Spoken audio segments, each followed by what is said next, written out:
Hello students, आज हम 7th standard का chapter number 10 banks and simple interest का प्रैक्टिस सेट 40 सॉल्व करेंगे। तो फर्स्ट एग्जांपल है, देखो, if Rehana deposits 1500 rupees in the school fund eight 9 PCBA for 2 years, what is the total amount she will gate. तो पहले हम यहाँ पर क्वेश्चन का मीनिंग समझेंगे। देखो क्या किया है, रेहाना डिपॉजिट्स, डिपॉजिट करना मीन्स जमा करना, पैसे डिपॉजिट करना मीन्स पैसे जमा करना। तो देखो क्या दिया है यहाँ पर, Rehana deposit 1500 rupees in the school fund. तो रिहाना ने स्कूल के फंड में 1500 रुपीज जमा किए हैं एट 9 PCPA। जो PCPA में यहाँ पर दिया जाता है उसे कहते हैं रेट ऑफ इंटरेस्ट। तो 9% के रेट ऑफ इंटरेस्ट से उसने 1500 स्कूल के फंड में जमा किए हैं फॉर 2 years, मीन्स 2 साल के लिए उसने ये पैसे जमा किए हैं। तो हमें क्या फाइंड करना है कि 2 साल के बाद उसे टोटल अमाउंट कितनी मिलेगी, ये फाइंड करना है। तो सॉल्यूशन में पहले हम क्या लिखेंगे, जो क्वेश्चन में एग्जाम्पल में जो गिवन इंफॉर्मेशन है वो पहले हम यहाँ पर लिखेंगे। तो यहाँ पर देखो जो गिवन इंफॉर्मेशन थी वो हमने यहाँ पर लिखी है।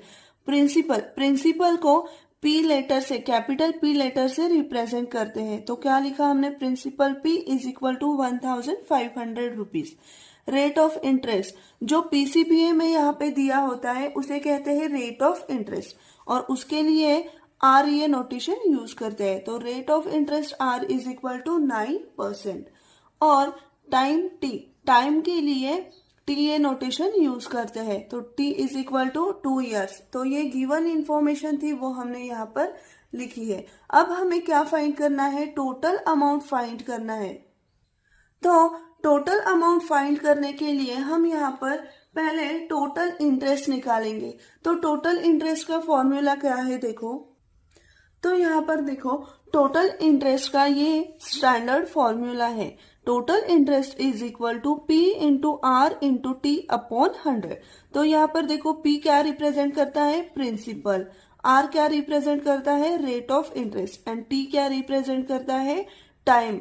तो यहाँ पर देखो हमें ये तीनों क्वांटिटीज यहाँ पर दी है, पी भी पता है, आर भी पता है और टी भी पता है। तो ये जो पी आर टी की वैल्यूज है वो यहाँ पर हम सब्स्टिट्यूट करेंगे। तो देखो पी की क्या वैल्यू है, 1500, जो प्रिंसिपल है वो क्या है, 1500 रुपीज। तो हमने यहाँ पर सब्स्टिट्यूट किया। नेक्स्ट रेट ऑफ इंटरेस्ट क्या दिया है, 9%, तो वो लिखेंगे 9। एंड टाइम पीरियड कितना दिया है, 2 years का, तो हम 2 लिखेंगे अपॉन 100। तो अब ये जो रेशियो है ये हम रिड्यूस करेंगे।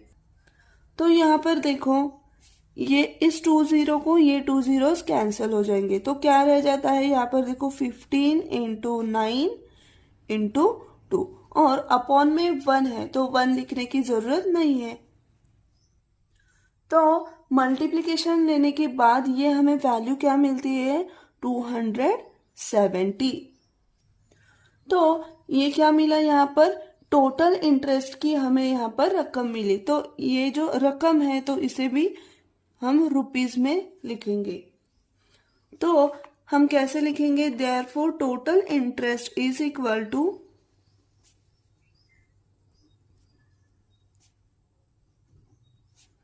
270 रुपीज। बट क्वेश्चन में हमें इंटरेस्ट नहीं पूछा, हमें क्या पूछा है, टोटल अमाउंट पूछी है। तो क्वेश्चन में हमें क्या पूछा है कि टोटल अमाउंट जो रिहाना को 2 साल के बाद जो टोटल अमाउंट मिलने वाली है वो हमें फाइंड करनी है। तो टोटल अमाउंट कैसे निकालते हैं, देखो, total amount is equal to principal plus interest, means principal amount और उस पर मिलने वाला जो इंटरेस्ट होता है, तो दोनों की एडिशन जो होती है वो होती है टोटल अमाउंट। तो यहाँ पर हम कैसे निकालेंगे, देखो total amount is equal to principal plus interest. तो हमारे पास प्रिंसिपल कितनी है, प्रिंसिपल अमाउंट क्या है, तो 1500 प्लस, और इंटरेस्ट क्या है जो हमने अभी कैलकुलेट किया, यहाँ पर जो टोटल इंटरेस्ट है उसे हम यहाँ पर लेंगे। तो क्या है वो 270। तो देखो एडिशन करने के बाद क्या मिलेगा, ये 1500 प्लस 270 इज इक्वल टू 1770, और ये क्या है, रकम है, तो ये भी रुपीज में हम लिखेंगे। तो टोटल अमाउंट हमें कितनी मिली यहाँ पर 1770 रुपीज। तो फाइनली हम कैसे लिखेंगे, therefore she will get 1770 rupees. Next example है, देखो, Jethalal took a housing loan of 2,50,000 rupees from a bank at 10 PCPA for 5 years. What is the yearly interest he must pay and the total amount he returns to the bank. तो पहले हम यहाँ पर question का meaning समझेंगे। देखो, जेठालाल ने क्या किया है, बैंक से हाउसिंग लोन मीन्स घर के लिए कुछ लोन लिया है, वो है 2,50,000 रुपीज का। तो हमारे लिए ये क्या हो गई यहाँ पर, प्रिंसिपल अमाउंट पी। और देखो, जो रेट ऑफ इंटरेस्ट है वो है 10 PCPA मीन्स 10% के रेट ऑफ इंटरेस्ट में उसने ये लोन लिया है। तो हमारे लिए यहाँ पर आर की वैल्यू क्या हुई, 10। और देखो कितने सालों के लिए उसने लोन लिया है, तो 5 years के लिए। तो टाइम पीरियड की वैल्यू क्या मिली यहाँ पर हमें, 5। तो क्वेश्चन में हमें क्या पूछा है, आगे देखो, what is the yearly interest he must pay, means उसको हर साल के लिए बैंक को कितना इंटरेस्ट देना पड़ेगा ये फाइंड करना है। और आगे क्या फाइंड करना है, total amount he returns to the bank. और 5 साल के बाद वो जो बैंक को पैसे रिटर्न करेगा तो उसको कितने पैसे रिटर्न करने पड़ेंगे, मीन्स टोटल अमाउंट क्या रिटर्न करनी पड़ेगी, ये हमें यहाँ पर फाइंड करना है। तो पहले क्वेश्चन में जो गिवन इंफॉर्मेशन है वो हम यहाँ पर लिखेंगे। तो यहाँ पर देखो, हमने जो हमें क्वेश्चन में गिवन इंफॉर्मेशन थी वो यहाँ पर लिखी, principal P is equal to 2,50,000 rupees, rate of interest R is equal to 10 PCPA and time T is equal to 5 years। अब हम क्या करेंगे, पहले हम टोटल इंटरेस्ट यहाँ पर कैलकुलेट करेंगे। तो टोटल इंटरेस्ट का फॉर्मूला क्या है, देखो, P into R into T divided by 100। तो हमने यहाँ पर लिखा, देखो, P into R into 10 into T divided by 100। तो देखो P की वैल्यू क्या है, 2,50,000 into R, rate of interest क्या है 10%, और टाइम पीरियड T है 5 years का, अपॉन 100। तो देखो यहाँ पर हमें ये जो रेशियो मिला है इसे हम रिड्यूस करेंगे। देखो, ये इस 2 0 के लिए ये 2 0 कैंसिल होंगे, तो क्या रह जाता है रेशियो में, 2,500 इंटू 10 इंटू 5। तो ये देखो, ये प्रोडक्ट लेने के बाद ये अमाउंट क्या मिलती है हमें, तो इन तीनों का प्रोडक्ट लेने के बाद हमें क्या मिलती है वैल्यू, 1,25,000। और ये क्या है, इंटरेस्ट है, रकम है, इसलिए हम इसे रुपीज में लिखेंगे। तो क्या मिला, टोटल इंटरेस्ट हमें 1,25,000 रुपीज। तो ये जो हमने फाइंड की ये है टोटल इंटरेस्ट है, मीन्स 5 साल के बाद जो टोटल इंटरेस्ट जमा होगा, मतलब जेठालाल को 5 साल के बाद जो इंटरेस्ट देना पड़ेगा वो ये है टोटल इंटरेस्ट। पर हमें क्वेश्चन में क्या पूछा है, ईयरली इंटरेस्ट मस्ट, मतलब हर साल को उसे बैंक को कितना इंटरेस्ट देना पड़ेगा ये हमें फाइंड करना है। तो यहाँ पर देखो, जो टाइम पीरियड हमें दिया है वो 5 साल का है, और हमने जो यहाँ पर फाइंड किया वो टोटल इंटरेस्ट, मतलब 5 साल के बाद जो इंटरेस्ट उसको बैंक को देना पड़ेगा वो हमने यहाँ पर फाइंड किया है। तो ईयरली इंटरेस्ट फाइंड करने के लिए हम क्या करेंगे, इस टोटल इंटरेस्ट को, मीन्स इस 5 साल के इंटरेस्ट को 5 से डिवाइड करेंगे, टाइम पीरियड 5 से डिवाइड करेंगे, तो हमें क्या मिलेगा, ईयरली, मतलब हर साल के बाद उसे बैंक को कितना इंटरेस्ट देना पड़ेगा ये हमें मिल जाएगा। तो हम ईयरली इंटरेस्ट कैसे निकालेंगे, देखो, yearly interest is equal to total interest upon time. तो देखो, टोटल इंटरेस्ट हमें क्या मिला, 1,25,000 rupees upon time. Time period कितना है, तो 5 सालों का है। तो कैसे लिखेंगे हम, 1,25,000 अपॉन 5। तो ये रेशियो रिड्यूस करने के बाद हमें क्या मिलेगा, देखो, 5 1 जार 5, 5 2 जार 10, तो यहाँ पर 2 रहता है, तो क्या मिला यहाँ पर 25, तो 5 5 जार 25, और ये जो 3 0 है वो एज इट इज रहेंगे। तो क्या मिला हमें ईयरली इंटरेस्ट, 25,000 रुपीज। देखो ईयरली इंटरेस्ट फाइंड करने के लिए हमने क्या किया, पहले टोटल इंटरेस्ट फाइंड किया और उस टोटल इंटरेस्ट को टाइम पीरियड से डिवाइड किया, तो हमें क्या मिला, यहाँ पर ईयरली इंटरेस्ट मिला। मतलब जेठालाल को हर साल बैंक को कितना इंटरेस्ट देना पड़ेगा, तो 25,000 रुपीज का इंटरेस्ट देना पड़ेगा।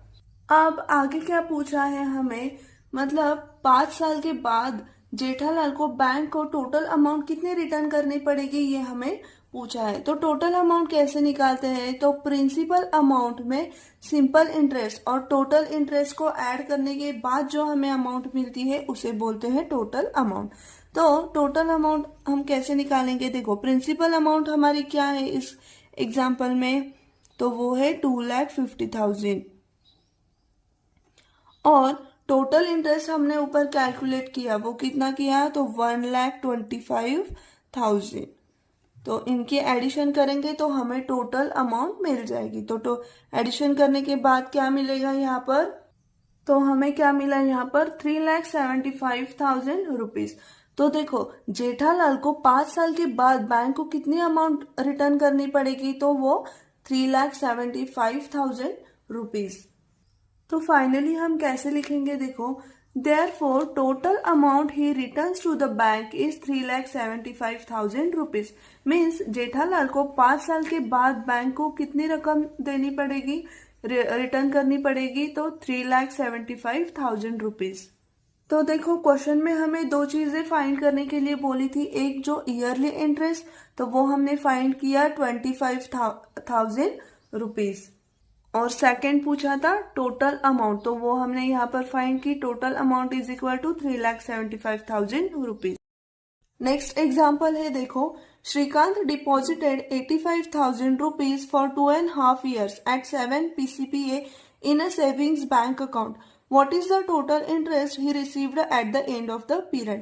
तो पहले हम यहाँ पर क्वेश्चन का मीनिंग समझेंगे। क्या दिया है क्वेश्चन में, देखो श्रीकांत ने बैंक में उसके सेविंग्स अकाउंट में 85,000 रुपीज डिपॉजिट किए हैं, मीन्स जमा किए हैं, और उसने ये 85,000 रुपीज 2.5 years के लिए 7% के रेट ऑफ इंटरेस्ट से बैंक में जमा किए हैं। तो हमें क्या फाइंड करना है कि ये जो 2.5 years है, 2.5 साल का जो टाइम पीरियड है, ये टाइम खत्म होने के बाद उसे बैंक की तरफ से कितना टोटल इंटरेस्ट मिलेगा, ये हमें फाइंड करना है। तो पहले हम क्या करेंगे, जो एग्जाम्पल में दिया गया डेटा है, इंफॉर्मेशन है, वो पहले यहाँ पर लिखेंगे। तो यहाँ पर देखो जो हमें इंफॉर्मेशन दी गई है वो हमने यहाँ पर लिखी है। देखो प्रिंसिपल अमाउंट पी क्या है, 85,000 रुपीज, और टाइम पीरियड कितना दिया है हमें, time T is equal to 2.5 years। तो यहाँ पर देखो 2.5 years ऐसे लिखा है, तो हम इसे रैशनल नंबर में कन्वर्ट करेंगे, तो कैसे लिखेंगे, 5/2 years। और देखो रेट ऑफ इंटरेस्ट आर क्या दिया है, 7 PCPA मीन्स 7%। तो देखो अब हमें टोटल इंटरेस्ट आई फाइंड करना है, तो क्या करेंगे हम, इसका इंटरेस्ट का जो फॉर्मूला है वो यहाँ पर अप्लाई करेंगे। तो क्या है formula, P into R into T upon 100। तो हमने यहाँ पर P, R और T की वैल्यू सब्सटीट्यूट की, तो क्या मिला हमें रेशियो, देखो 85,000 इंटू 7 इंटू 5/2 डिवाइडेड बाय 100। तो ये जो रेशियो है वो अब हम रिड्यूस करेंगे। तो देखो इस 2 जीरो को, ये ऊपर के 2 जीरोस कैंसिल होंगे, तो क्या मिलेगा यहाँ पर, देखो 850 इंटू 7 इंटू 5/2। तो यहाँ पर देखो क्या, देखो इस 2 से हम क्या करेंगे, इस 850 को डिवाइड करेंगे। देखो 2 1 जा 2, और यहाँ पर देखो क्या मिलेगा, 2 4 जा 8, 2 2 जा 4, तो 1 रह जाता है, तो क्या मिला यहाँ पर 10, 2 5 जा 10, तो क्या मिलेगा नेक्स्ट स्टेप, देखो 425 इंटू 7 इंटू 5। अब ये जो प्रोडक्ट है वो हम साइड में करके लेंगे। तो ये प्रोडक्ट करने के बाद हमें क्या मिली यहाँ पर वैल्यू, देखो 14,875 रुपीज। तो देखो श्रीकांत को 2.5 साल मीन्स 2.5 years कंप्लीट होने के बाद बैंक की तरफ से कितना इंटरेस्ट मिलेगा, टोटल इंटरेस्ट, तो 14,875 रुपीज का। तो फाइनली हम कैसे लिखेंगे, therefore total interest he received at the end of the period is 14,875 rupees. और यही हमें क्वेश्चन में पूछा है। नेक्स्ट एग्जाम्पल है देखो, at a certain rate of interest the interest after 4 years on 5,000 rupees principal is 1,200 rupees. What would be the interest on 15,000 rupees at the same rate of interest for the same period? तो पहले हम यहाँ पर question का meaning समझेंगे। देखो क्या दिया है क्वेश्चन में, at a certain rate of interest means हमें यहाँ पर रेट ऑफ इंटरेस्ट फिक्स दिया नहीं है, सर्टन रेट ऑफ इंटरेस्ट बोला है। The interest after 4 years means time period क्या दिया है यहाँ पर 4 years का, on 5,000 rupees principal means principal amount यहाँ पर क्या दी है 5,000 रुपीज, इज 1,200 रुपीज मीन्स क्या दिया है देखो 5,000 रुपीज ये प्रिंसिपल अमाउंट है और इस प्रिंसिपल अमाउंट पर किसी सर्टन रेट ऑफ इंटरेस्ट से 4 years के बाद 1,200 रुपीज का हमें इंटरेस्ट मिल रहा है। तो यहाँ पर देखो हमें क्या क्या दिया है, प्रिंसिपल अमाउंट P दी गई है, T दिया है टाइम पीरियड 4 years का, और जो टोटल इंटरेस्ट है वो 1,200 रुपीज का दिया है। तो हमें यहाँ पर क्या फाइंड करना पड़ेगा, rate of interest R find करना पड़ेगा। और नेक्स्ट आगे क्वेश्चन में क्या बोला है देखो, what would be the interest on 15,000 rupees at the same rate of interest for the same period. तो देखो आगे क्या पूछा है कि अगर हमने प्रिंसिपल 15,000 रुपीज अमाउंट ली तो उस प्रिंसिपल पर हमें same rate of interest R से सेम टाइम पीरियड 4 years के लिए कितना इंटरेस्ट मिलेगा ये फाइंड करना है। तो पहले क्वेश्चन में हमें जो जो इंफॉर्मेशन दी गई है वो हम यहाँ पर लिखेंगे। तो पहले देखो क्वेश्चन में क्या क्या दिया है वो हमने यहाँ पर लिखा, प्रिंसिपल P क्या है 5,000 रुपीज, टाइम पीरियड T कितना है 4 years का, टोटल इंटरेस्ट कितना दिया है 1,200 रुपीज का। तो इन सारी वैल्यूज के लिए हमें रेट ऑफ इंटरेस्ट R की वैल्यू यहाँ पर फाइंड करनी है। तो क्या करेंगे, हम टोटल इंटरेस्ट I का फॉर्मूला यूज करेंगे और उसमें ये सारी वैल्यू सब्स्टिट्यूट करेंगे और rate of interest R find करेंगे। तो देखो टोटल इंटरेस्ट I का फॉर्मूला क्या है, I is equal to P into R into T upon 100। तो इसमें हम सारी वैल्यू सब्स्टिट्यूट करेंगे। देखो टोटल इंटरेस्ट कितना दिया है हमें 1,200, तो हम यहाँ पर लिखेंगे इज इक्वल टू प्रिंसिपल क्या है 5,000 रुपीज इंटू R की वैल्यू हमें यहाँ पर फाइंड करनी है, तो हम R एज इट इज रखेंगे और T कितना दिया है 4 अपॉन 100। तो देखो अब हम क्या करेंगे, इस रेशियो को रिड्यूस करेंगे। तो देखो इन दो जीरो को, ये दो जीरो कैंसिल हो जाएंगे, तो क्या रह जाता है 1,200 is equal to 50 into R into 4। तो देखो हमें यहाँ पर रेट ऑफ इंटरेस्ट R की वैल्यू फाइंड करनी है, तो हम R को एक साइड रखेंगे और ये जो मल्टीप्लीकेशन में 50 और 4 है वो अपोजिट साइड में ट्रांसफर करेंगे। तो ये अपोजिट साइड में ट्रांसफर होने पर ये जो मल्टीप्लीकेशन में है वो यहाँ पर डिवीजन में जाएंगे, डिनोमिनेटर में जाएंगे। तो कैसे मिलेगा रेशियो, देखो R is equal to 1,200 upon 50 into 4। तो अभी आगे भी क्या करेंगे, हम इस रेशियो को रिड्यूस करेंगे। तो देखो इस एक जीरो को ये जीरो कैंसिल हो जाएगा, तो क्या रह जाता है 120 upon 5 into 4 is equal to R। तो देखो क्या मिल जाता है 120 अपॉन 5 इंटू 4 क्या मिलता है 5 4 जा 20 इज इक्वल टू R। तो देखो नेक्स्ट आगे इसे रिड्यूस करेंगे तो क्या मिलेगा 21 जा 20 एंड 26 जा 120। तो क्या मिली R की वैल्यू हमें यहाँ पर 6। तो कैसे लिखेंगे हम, that is R is equal to 6%। तो रेट ऑफ इंटरेस्ट हमें यहाँ पर R कितना मिला, देखो R इज इक्वल टू 6%। और पहले हमें क्वेश्चन में यही फाइंड करना है कि रेट ऑफ इंटरेस्ट क्या है, तो 6% है, ये हमने यहाँ पर फाइंड किया। आगे क्वेश्चन में क्या पूछा है देखो, what would be the interest on 15,000 rupees at the same rate of interest for the same period. Means हमें क्या करना है आगे कि प्रिंसिपल अमाउंट 15,000 रुपीज लेनी है और उस पर सेम रेट ऑफ इंटरेस्ट और सेम पीरियड से, मतलब पीरियड कितना दिया है, टाइम पीरियड 4 इयर्स का। मीन्स 4 इयर्स के टाइम पीरियड के लिए 15,000 रुपीज पर 6% के रेट ऑफ इंटरेस्ट से कितना इंटरेस्ट मिलेगा, ये हमें यहाँ पर फाइंड करना है। मीन्स यहाँ पर जो रेट ऑफ इंटरेस्ट है 6% और टाइम पीरियड टी जो 4 इयर्स का है वो सेम रखेंगे, बस प्रिंसिपल अमाउंट पी चेंज करेंगे। तो देखो हमने यहाँ पर लिखा, अब क्या करना है, प्रिंसिपल हमें 15,000 रुपीज लेनी है और टाइम और रेट जो पहले हमने लिया था वही रखना है 4 इयर्स का, और जो रेट हमने पहले कैलकुलेट किया 6% का, उसी रेट से हमें यहाँ पर इंटरेस्ट फाइंड करना है। तो कैसे करेंगे देखो, तो देखो टोटल इंटरेस्ट का फॉर्मूला हमने यहाँ पर लिखा P into R into T upon 100। तो इसमें हमने सारी वैल्यू सब्स्टिट्यूट करी। तो अब इस रेशियो को हम रिड्यूस करेंगे। देखो इस 2 जीरो को, ये 2 जीरो कैंसिल हो जाएंगे, तो क्या रह जाता है 150 into 6 into 4, that is 150 into 24।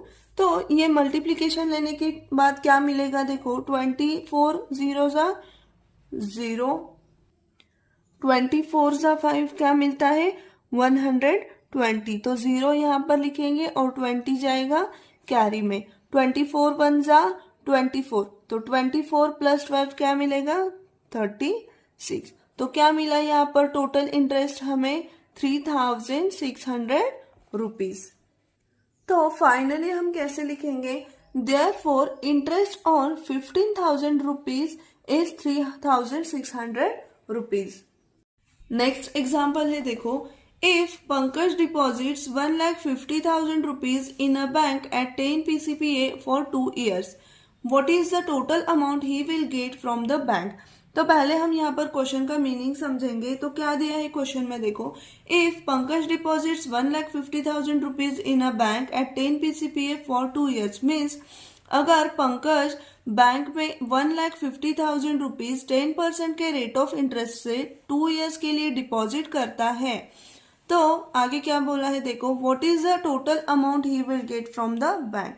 तो देखो अगर पंकज 1,50,000 रुपीज 10% के रेट ऑफ इंटरेस्ट से 2 years के लिए बैंक में डिपॉजिट करता है, तो 2 years खत्म होने के बाद उसे बैंक से टोटल अमाउंट कितनी मिलेगी, टोटल रिटर्न कितना मिलेगा, ये हमें फाइंड करना है। मीन्स हमें क्या फाइंड करना है, तो हमें टोटल अमाउंट यहाँ पर फाइंड करनी है। तो पहले हम क्या करेंगे, एग्जाम्पल में जो जो इंफॉर्मेशन हमें दी है वो पहले हम यहाँ पर लिखेंगे। तो यहाँ पर देखो क्वेश्चन में हमें जो जो इन्फॉर्मेशन दी थी वो हमने यहाँ पर लिखी है। Principal P is equal to 1,50,000 rupees, rate R is equal to 10% and time period T is equal to 2 years। तो देखो हमें यहाँ पर टोटल अमाउंट की वैल्यू फाइंड करनी है। तो पहले हम यहाँ पर क्या करेंगे, हम टोटल इंटरेस्ट का फॉर्मूला यूज करके पहले हम टोटल इंटरेस्ट फाइंड करेंगे एंड देन हम टोटल अमाउंट फाइंड करेंगे। तो यहाँ पर देखो हमने टोटल इंटरेस्ट का फॉर्मूला लिखा। तो क्या है formula, total interest I is equal to P into R into T upon 100। तो देखो हमारे पास P की भी वैल्यू है, R की भी है और T की भी है, तो ये तीनों की वैल्यूज हम यहाँ पर सब्स्टिट्यूट करेंगे। तो देखो प्रिंसिपल P की वैल्यू क्या है 1,50,000 rupees into rate of interest R कितना है 10%, तो यहाँ पर लिखेंगे 10 इंटू टाइम पीरियड T कितना है 2 years का, तो यहाँ पर लिखेंगे 2 अपॉन 100। तो अब यहाँ पर ये जो रेशियो है इसे हम रिड्यूस करेंगे। तो देखो इस 1 0 को ये 1 0 कैंसिल हो जाएगा, इस 1 0 को ये 1 0 कैंसिल हो जाएगा। तो क्या रहता है यहाँ पर देखो 15,000 इंटू 1 इंटू 2। तो अगर यहाँ हम प्रोडक्ट लेंगे तो क्या मिलेगा देखो 15,000 इंटू 1 एज इट इज 15,000 ही रहेगा, इंटू 2 क्या करेंगे तो क्या मिलेगा 30,000। तो देखो टोटल इंटरेस्ट की वैल्यू हमें यहाँ पर क्या मिली 30,000 रुपीज। तो यहाँ पर हम कैसे लिखेंगे, देखो therefore total interest I is equal to 30,000 rupees. Means 2 years खत्म होने के बाद पंकज को जो टोटल इंटरेस्ट मिलेगा बैंक की तरफ से वो कितना मिलेगा, तो 30,000 रुपीज का मिलेगा। पर हमें यहाँ पर इंटरेस्ट नहीं पूछा, हमें यहाँ पर टोटल अमाउंट फाइंड करने के लिए बोली है। तो हम क्या करेंगे, अब टोटल इंटरेस्ट एंड प्रिंसिपल की वैल्यूज यूज करके टोटल अमाउंट फाइंड करेंगे। तो हमें पता है कि अमाउंट का फॉर्मूला क्या होता है, amount is equal to principal plus total interest. Means principal और इंटरेस्ट को अगर हम ऐड करते हैं तो हमें टोटल अमाउंट मिलती है। तो देखो अमाउंट हम ए लेटर से डिनोट करते हैं, प्रिंसिपल पी से डिनोट करते हैं और इंटरेस्ट आई से डिनोट करते हैं। तो हमें क्या मिलेगा यहाँ पर formula, A is equal to P plus I. तो यहाँ पर देखो हमारे पास पी की भी वैल्यू है और इंटरेस्ट की वैल्यू भी हमने यहाँ पर फाइंड की है। तो ये वैल्यूज यहाँ पर रखेंगे। प्रिंसिपल कितना है 1,50,000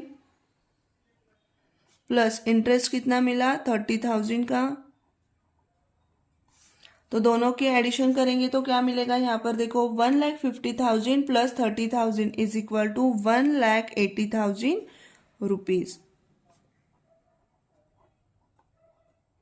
तो देखो अमाउंट की वैल्यू हमें क्या मिली, amount A is equal to 1,80,000 rupees. Means Pankaj को बैंक से 2 ईयर्स खत्म होने के बाद बैंक से कितनी अमाउंट रिटर्न मिलेगी, तो 1,80,000 रुपीज।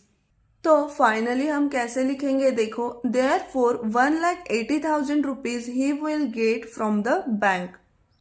तो देखो इस तरह से आज हमने प्रैक्टिस सेट 40 के सारे एग्जाम्पल्स, सारे क्वेश्चंस यहाँ पर सॉल्व किए हैं। अगर आपको ये सारे एग्जाम्पल्स समझ में आ गए हो तो प्लीज़ इस वीडियो को ज़्यादा से ज़्यादा लाइक, शेयर एंड सब्सक्राइब कीजिए। मिलते हैं नेक्स्ट वीडियो में। Thank you.